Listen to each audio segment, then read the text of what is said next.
Good evening, ladies and gentlemen. It is Wednesday night. It is Wednesday night lighting chat, and tonight I'm joined once again by my good friend Nick. Good evening, Nick. Good evening, John. How you doing today, man? Hey, doing well, doing very, very well. Man, it's getting to that time of the year where one of the biggest industry events is right around the corner. That's right, man. NAMM is coming up really quick. Oh, next week we'll be in sunny California. We're hoping sunny California. Yeah. To look at gear from literally around the world. It's one of my favorite shows because there's just so much stuff to look at, and it's basically the time when everyone just unveils everything for the year, and certainly Chauvet is no stranger to NAMM. We love going. We all have a lot of fun. We do crazy stuff at NAMM, like just setups and stuff like that. And of course, we got a whole bunch of really cool product releases coming for you guys. So now, for those who aren't familiar with what's behind the scenes for setup, as far as time wise, now it starts on Thursday. When will you need to get there to be ready for the Thursday public debut? Well, I'm actually going to be there this coming Sunday.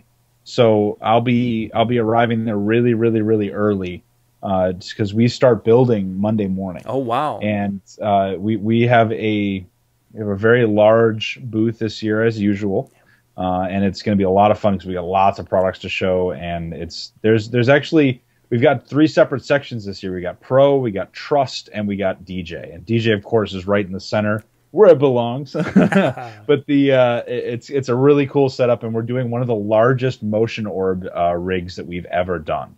So it's in fact, and we'll talk about this a little bit more in another video here soon. But we're actually controlling the motion orbs separately on a separate computer. From another computer that's controlling the rest of the booth. So it's going to be really cool. Yep, it's like a satellite computer. But anyway, we'll talk about that a little more. Yeah, because those are definitely a cool effect when you guys have used those in just small displays, and you're going bigger than what you did at. Wow, that could be cool. Oh yeah, it's going to be massive. So it's going to be really cool. Nice. Well, our topic for tonight, we wanted to kind of dig into the controls that are behind a lot of the lights we use and love. I mean, when we first started out, everything was just basically plug and play, and then they evolved into this series of little up and down switches, the dip switches, and then it's just taken off from there. So I'm hoping that you can kind of give us some guidance and take us through so that we can understand what's happened in this world of control of lights.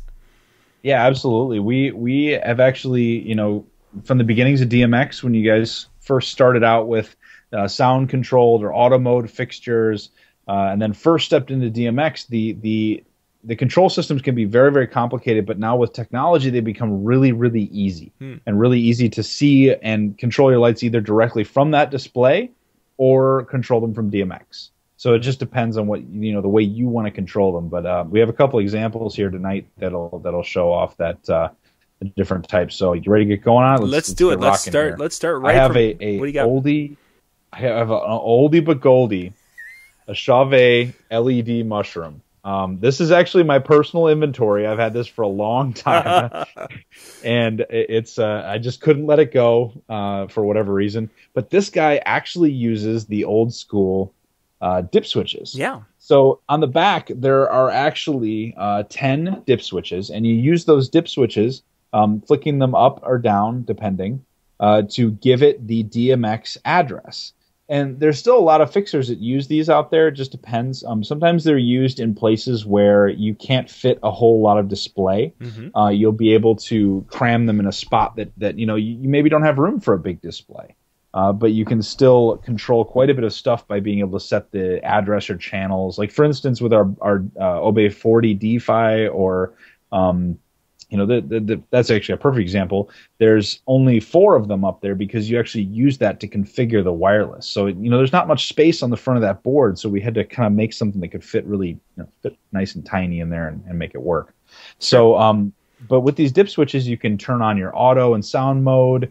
You can set your DMX channel. There's lots of stuff you can do with it. So just to give people an example now, because some of the people watching weren't around to play with dip switches much. If you would want to set that to a DMX channel of, let's say, 32. Yeah, and so the thing is that with dip switches, you kind of have to know your binary code. because the way that the dip switches work is off that binary code. So for example, with 1, you're looking at, just putting down dip switch 1. That's nice and easy. Yep. Now, if you wanted to do something like 150, it's a lot more difficult than that. And it actually goes up. It counts up. It goes 1, 2, 4, 8, 16, 32, 64, 128, and 256.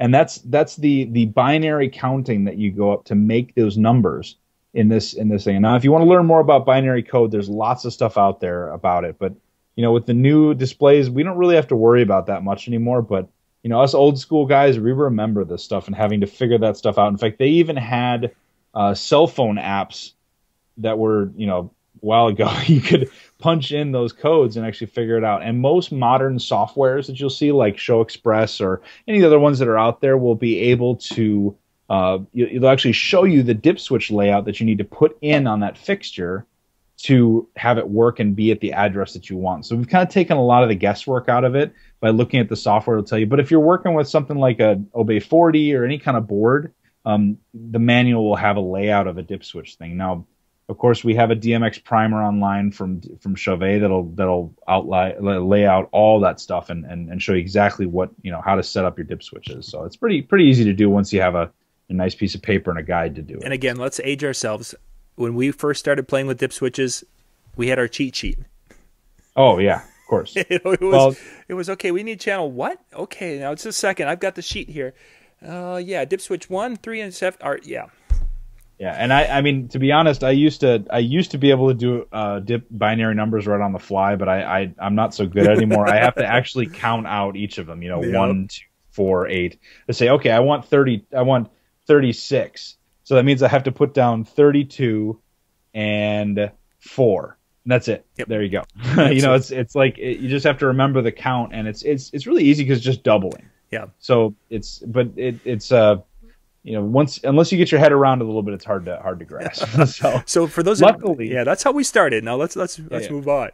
Luckily, we've moved on to something quite better, and in fact, the nice thing about this is we moved on to something called a 7-segment display. Okay. And the 7-segment display, I actually have a Chauvet View 6 here, which is a great old fixture, one of my personal favorites. And the reason they call it 7 segments is because you see how they look like little 8s on there? Yeah. Those are actually little LED zones that are in each separate section. So you've got 1, 2, 3, 4, 5, 6, and 7. Okay. And so what the software does, it basically just turns on those individual segments. I'm going to go ahead and flip this sucker on here real quick just because you can see what they're doing. So as you can see, there we go. Once you turn them on, you can make all kinds of shapes and letters and things like that. And it can do pretty good. Granted, right now we're on sound, which is SUND. You're confined to a specific amount of space here, so you can only do so many abbreviations, which can get kind of confusing. But if you look at the manual and kind of get used to the way that a lot of the terminology works, you can get through most of the menus and stuff. So yeah, you've got all kinds of different things like auto functions. And the really cool thing, as we were talking about with DMX, you can actually go in and set. Sorry, I got to look at what I'm pushing here. You can go in and set your. Look, there was a help screen. That's lovely. You can go in and set your DMX address to like 41. So now you don't have to know anything about binary code or anything. You just set the address right to it, and it gets you right to the address you want. And this opened up a lot of possibilities because now it's easy for people to configure this type of product, and it gave us the option for personalities. Yeah. So now from that display, you can display anything. You can display temperature. You can display all kinds of stuff. But it just, obviously to keep it simple, we normally confine it to auto modes, 1, 2, 3, 4, 5, whatever. Sound modes, 1, 2, 3, 4, 5. It just depends on the fixture and what the, specific settings and functions of that fixture are. They'll give you the output in that display. Sure. But it makes it so easy to read. And it's funny because the original Freedoms actually had an 8-segment display. I think the current ones do too. And we had to come up with all these funky abbreviations for things, and sometimes it, whether it was abbreviated or it was like a short for the word, like sound SUND, or like for ours, it was DMX receive channel, so DRCH. You come up with different ways to make this all work. But it still can be kind of confusing. So the next level that we went to, which I say we, I mean in a technological standpoint, was the 14 segment display. All right, so now that the picture's up, we've got you can see the 9 segment display very easily, and in that picture there's actually a little U with little dashes there, and so that's opened up a large world for us. And most of our slim pars have this 9 segment display. It's I keep doing 9 segment display. Most of our slim pars, just take it from most of our slim pars. Most of our slim pars have this 14 segment display. It actually allows us to be able to make a lot more shapes and a lot more accurate letters. So there's not quite as much abbreviation. You can see specifically what's being shown. Like, for instance, the U dash dash in this circumstance is a user mode. And because it has four sections, you can actually put in the slim pars instance, there's a R, G, and B. And then next to it is the value of 0 to 255 or 0 to 100%.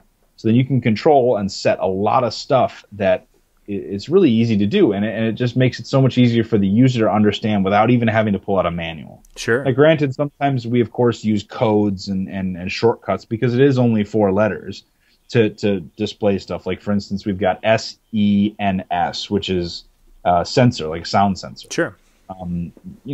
So you want to look at your manual, of course, to really get the idea going with this stuff. Okay. All right, so the next thing you see up in the screen here is actually an LCD display, and that stands for liquid crystal display. That is a one-color, single-color LCD display. We've been using that for years. It's been around for a long time, and because it's a liquid crystal display, you can put a ton of information on there. You can put the full word program 1 or automatic mode or DMX address, the whole everything you want to say. And the nice thing about that is that you can probably navigate that display pretty easily without having to even touch a manual, which is great. Yeah. And sometimes, you will still need to consult the manual to say, all right, where do I go to do this? Or like, let's say,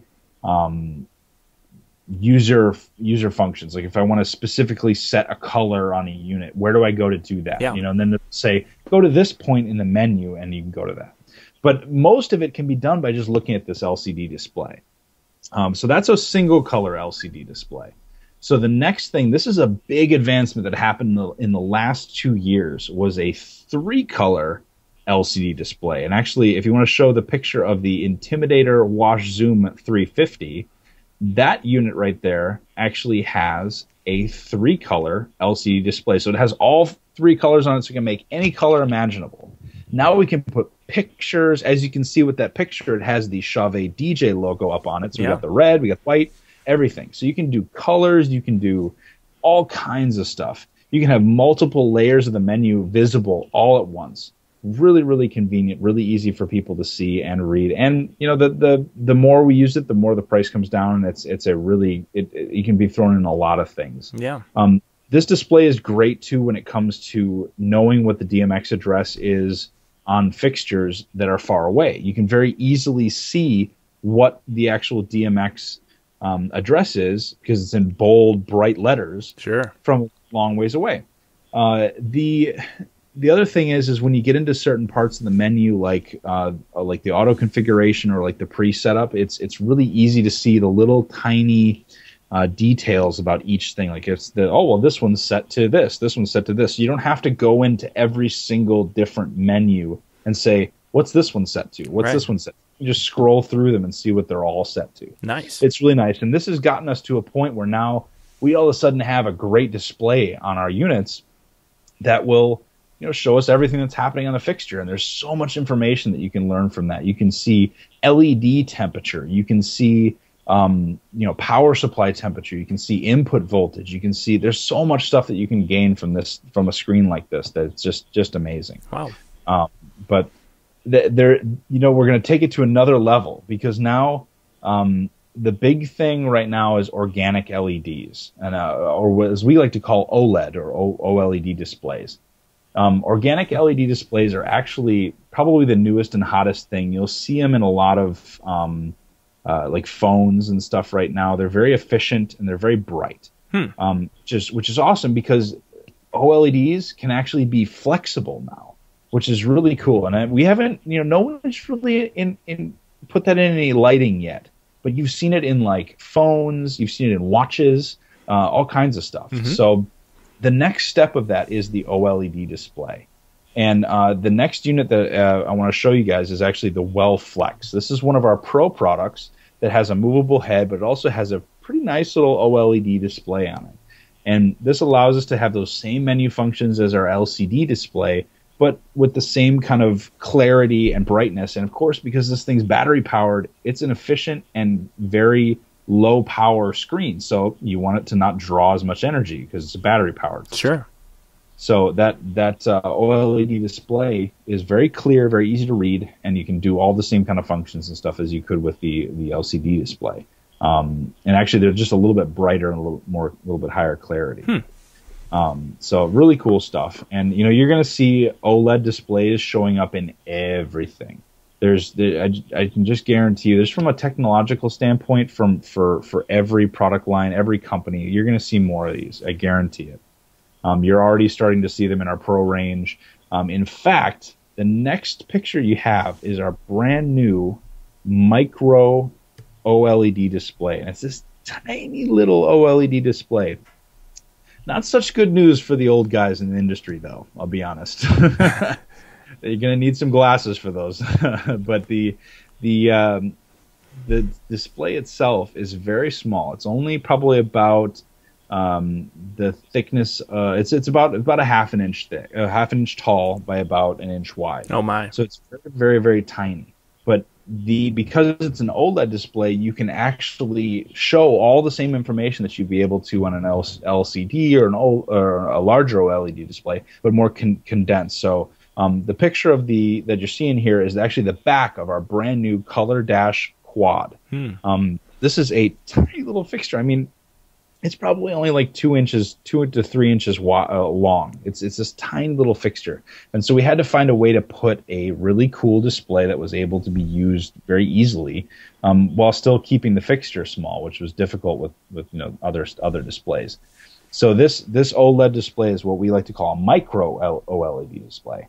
And this thing is awesome. It's very bright, it's very easy to use, and it again doesn't take up all that much space, so you can put it on pretty much anything. So just be ready for that, because there again, more companies. This is not excluded just to Chauvet. This is everything. Everybody's going to be using these displays soon because they are fastly becoming popular in the market. And I mean, just to show you, it's already made it into the lighting industry, and it's probably only been out for a few years. So, Nick, I didn't even realize there were that many differences as we're going through. Now, you mentioned with the OLED that it's being used in a lot of different spots, or we're going to see it in a lot of different spots. So what other applications beyond, I mean, just in our everyday lives, where do you think that's going to show up? Well, I mean, the biggest thing, because they're small and they're so high quality, you're going to start seeing them everywhere. I mean, you're managing being able to watch a TV show on your watch, or being able to see the turn signal on your steering wheel or something like that. It's so small and micro that it can be put anywhere. That's the great thing about it, and they're very efficient, so they don't take a whole lot of power. But I mean, they can go anywhere. And you can see, obviously, with the light that we just showed, it was on this tiny little light, and the whole thing was probably the size of a $50, if anybody knows what those things are anymore. But it's so small it can go anywhere. And I mean, the possibilities are endless with this. And of course, with the new flexible technology, with the flexible OLEDs, I mean, I can't even begin to fathom all the places that they're going to put these things. It's great. So. I don't know if you can tell. I'm super excited about all that stuff. Yeah, it's again. As we've talked about lights and such, and as we're bouncing back and forth, and you made reference to the different things, but we've never dug into it. I guess I didn't realize there was the displays kind of just were displays. Mm-hmm. Yeah, and eventually, and as you can see with a lot of our lighting technology that's out there, we are. I don't want to say catching up with the curve, because we're not. We're not the groundbreakers necessarily, because we don't want to have a fixture costs thousands upon thousands of dollars. Yeah.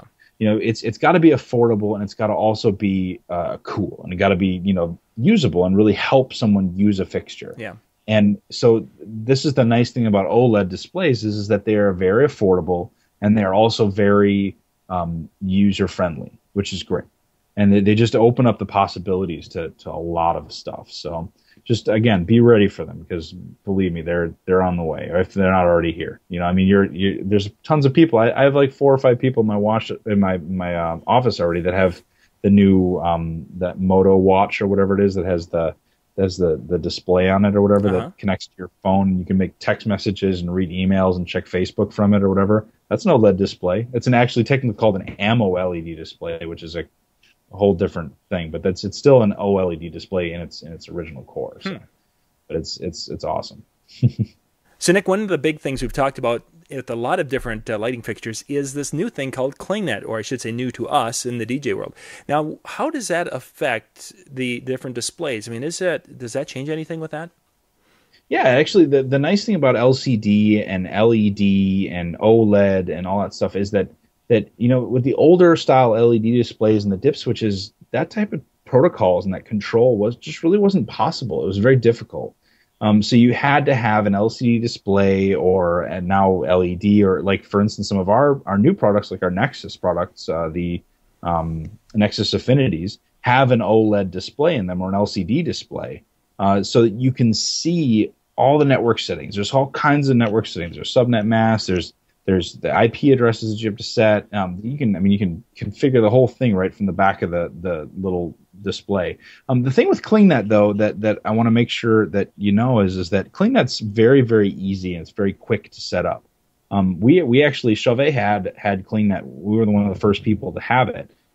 We had it with our Epix products, and it's so simple and easy to use that, you know, the display, once you kind of set it, you can kind of forget it. It's done. So the display is nice for the initial setup, but once you get it going, you've got that interface with your computer that's going to set everything up and get it all connected together. It's a very powerful product, and I can definitely see that becoming a huge thing in the next 2 years to year. Yeah. So, great. but yeah. Great stuff, Nick. I learned more things tonight. Things I didn't know. So if you guys are watching and you have any questions or anything for Nick, put those in the comments down below, or you can go out to the Facebook, DJNTV.com, DJNTV Facebook page. Throw your comments out there, suggestions. If you've got questions, you can send those in to us, and we'll tackle those in an upcoming episode. Absolutely. Nick, we're a few days away from California, NAMM. I'm excited, looking forward to some really cool stuff. I'm sure you guys have got a lot of stuff lined up for NAMM this year. Yeah, actually, we have I can probably sneak a couple of quick peeks before the show for you, so we'll definitely hook that up. Let's see what we can do. That would be kind of cool. Yeah, because I know we have a lot of new products, so getting a few out there early to our DJNTV crowd to kind of see what they think would be awesome. Well, let's see if we can work on that for maybe sometime next week, because we're just about there. So, great stuff, great stuff, Nick. Thank you for your time tonight. It was good speaking with you, John. Sounds great, and we'll see you next week. This is John Young with the Disc Jockey News and Disc Jockey News TV. Thanks for watching. Good night.